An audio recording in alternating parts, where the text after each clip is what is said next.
Today, we end the horror. Today, we solve FNAF.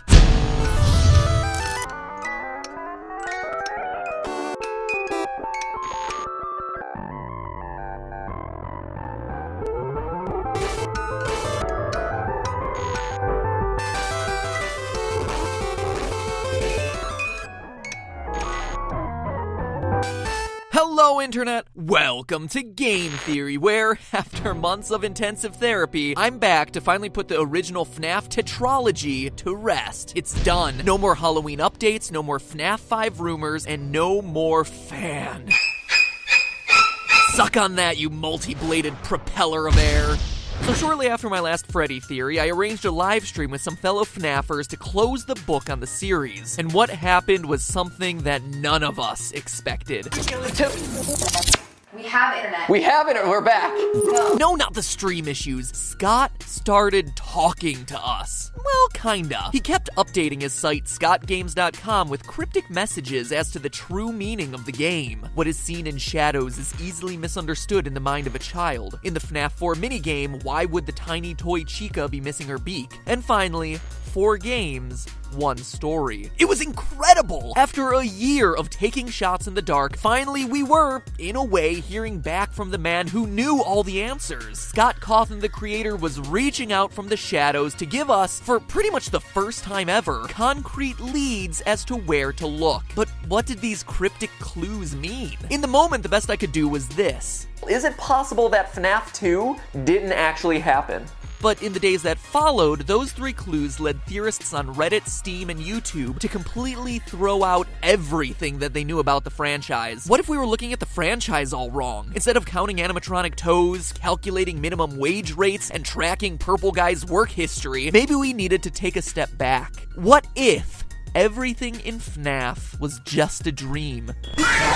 That's right, a FNAF dream theory, that everything we play through in these games was created in the mind of the FNAF 4's crying child. It sounds like a cop-out, right? Like a lazy storytelling cliche. Maybe, but stay with me. Even if you think you've heard parts of this theory before, you'll want to stick around. I've unearthed the clues that finally put our year and a half of FNAF speculating to rest. Of the 3 clues Scott gave us that day, the most damning one was the last one. Why would tiny toy Chica be missing her beak? What? In the FNAF 4 minigame, you can talk to a small girl on the playground with toy versions of Bonnie, Freddy, and Chica, but her beak is missing? During the stream, we were all like, Scott, please. But when we looked, sure enough, there it was. A few orange pixels laying on the ground.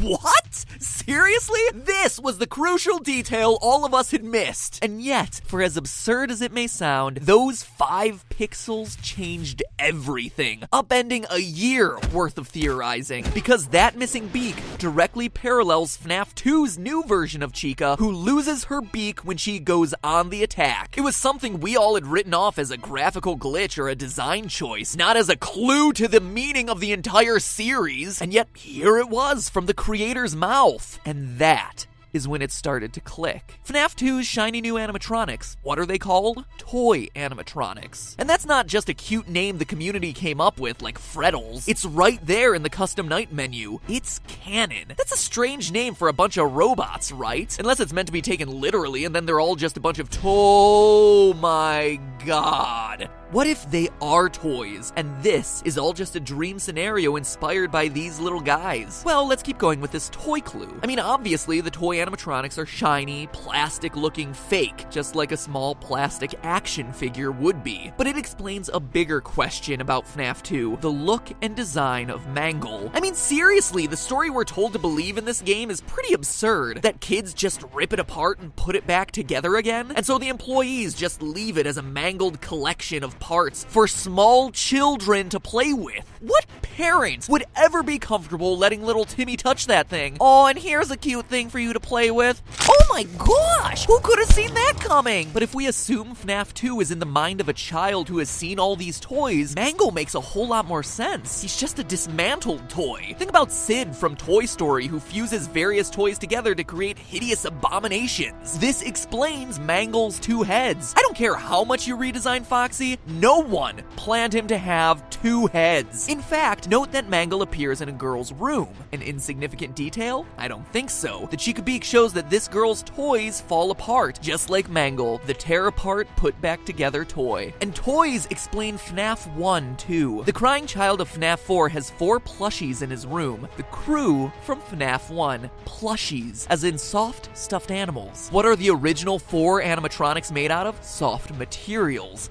Fur and fabric, not plastic like the toys. So much so that the one thing that we hear about them throughout the series is that these old animatronics collect odors and never get washed, just like an overused and overloved stuffed animal. But the parallels don't stop there. Why is Foxy out of order in FNAF 1? Well, the plushie he's based on is missing its head. How about Foxy's jump scare popping in abruptly from behind a wall? It's awfully similar to the way the brother scares the crying child throughout FNAF 4. In his Foxy mask, no less. And how's Golden Freddy fit into this? Well, in the hidden FNAF 4 Easter egg, we see on the TV that the show Fredbear and Friends features the Golden Fredbear alongside the core 4 of Foxy, Freddy, Bonnie, and Chica. That's your cast from the first game. The dream of FNAF 1 was inspired by this show and the plushies, hence it not containing any of the other animatronics. Even the fact that the child doesn't have a Golden Freddy plush, and that instead he has his imaginary friend, psychic friend Fredbear, who appears and disappears at will, directly references Golden Freddy's ghostly behavior in FNAF 1 and 2. In fact, every game, design detail, and animatronic can be explained under this theory. The recurring elements of the phone and the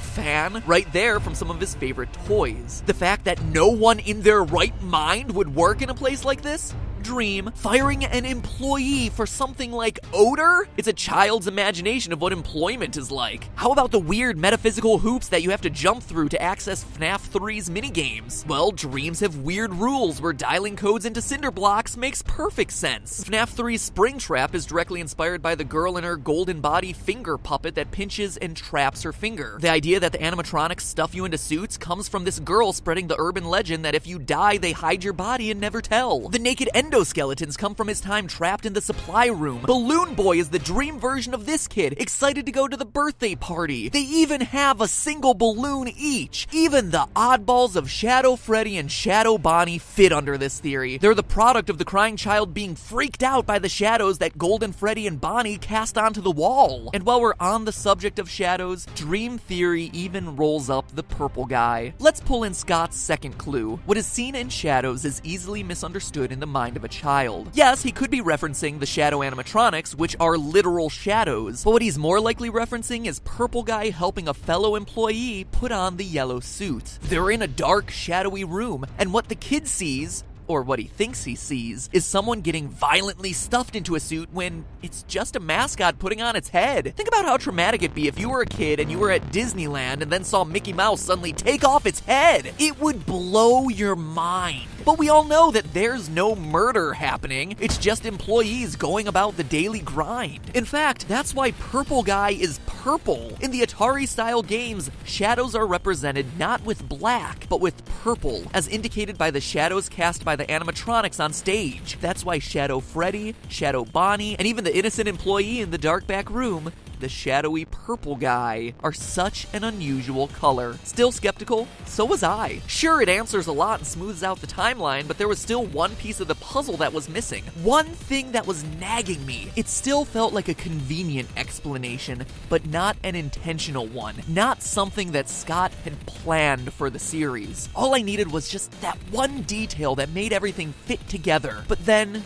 while writing this script, it finally dawned on me. The nail in the coffin. The one piece of evidence that no one can deny and that, to my knowledge, no one has talked about in the months of theorizing. The detail that convinced me this theory has to be true. Are you ready to have your mind blown? Listen to the sound that you hear at the end of every night of the first 3 games.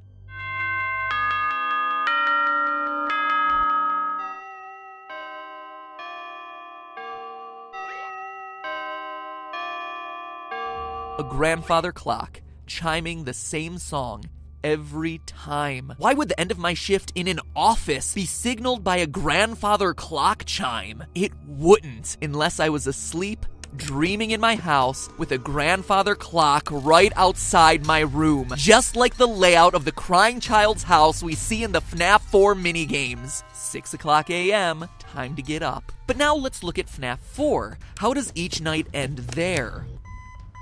A beeping alarm clock. Why? Because we're no longer in the crying child's house. We're in a hospital, trying to recover from being bitten, hence the pills, IV, and flower Easter eggs. No hospital has a grandfather clock, but they're all equipped with a generic digital alarm clock. This, to me, was the missing link, the piece of evidence that took this theory from convenient explanation for a lot of the game's weirdness to definitive proof that this is what Scott intended. My heart is racing right now. I'm so excited about sharing this with you. It feels like finding the Rosetta Stone, the one detail that unlocks everything else in this huge mystery we've been trying to solve. But at the same time, it's bittersweet, right? Remember what I said at the beginning of the episode? It sounds like a cop-out, right? Like a lazy storytelling cliche. How many of you agreed with that? If you're honest with yourself, I bet a lot of you. You'll notice across my videos I don't cover dream and coma theories very often for exactly that reason. They're too easy, too flexible. Because it's all a dream, weird stuff can be written off, logical errors overlooked simply because it's not actually real. In the theory world, they're OP. They're hard to argue against and can be molded to fit any random collection of details. And for a game like FNAF, where us theorists have spent thousands of hours combing through all the details, making and remaking timelines, bending over backwards to make every last piece of information fit together across the 4 games, it was just a dream reveal invalidates all of that work. It says that none of it really mattered since none of it really happened, and Scott knows this. Let's look at a quote from Scott in his update on Steam regarding the Halloween DLC for FNAF 4. Quote, "The story remains completely hidden. I guess most people assume that I filled the game with random Easter eggs this time. I didn't. What's in the box?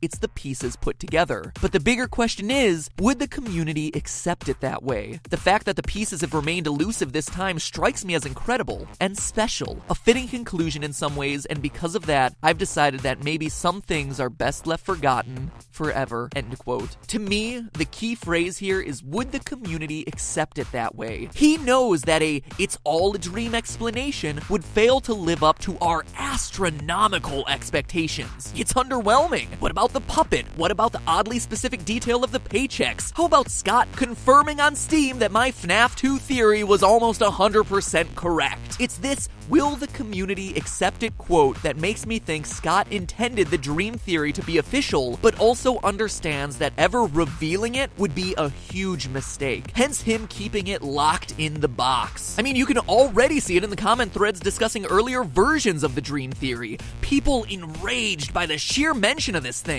Heck, you'll probably see it in this comment section. But it doesn't have to be that way. Sure, the nights themselves may be a series of dreams, but the lore contained within those dreams doesn't have to be meaningless. In fact, it's not. Think about it. The urban legends the kids are sharing had to start somewhere. That crying child clearly saw something that made him scared of these restaurants. And then how do the Atari games fit in? Are they just dreams within dreams? They're not. In researching this episode, I not only found the clues that solidify the dream theory, but also the missing links that we've all been overlooking in putting the FNAF timeline together. Scott's final clue about 4 games, 1 story may be a reference to a crying child's nightmares and eventual death in the hospital, but it can also be referencing the story of the game's primary struggle, the puppet and the purple guy. And next week, we're covering that on an all-new Game Theory Saturday the 19th at 3 o'clock p.m. Eastern Time, 12 o'clock p.m. Pacific Time. That's noon for all of you currently trying to figure out whether that's midnight or noon. I know, I get it confused all the time too. Why am I telling you the time it'll be published and uploaded? Well, we're covering that story, followed up immediately by a live stream discussion where I, and hopefully a few other theorists, will be able to answer your questions as we close out the year with the definitive answers to this incredibly mysterious series. And I want you guys to be there so you can ask your questions and talk about all this together with us live. So remember, that's Saturday the 19th at 3 o'clock p.m. Eastern Time, noon Pacific Time for that episode, followed immediately by a live discussion with you guys. I cannot wait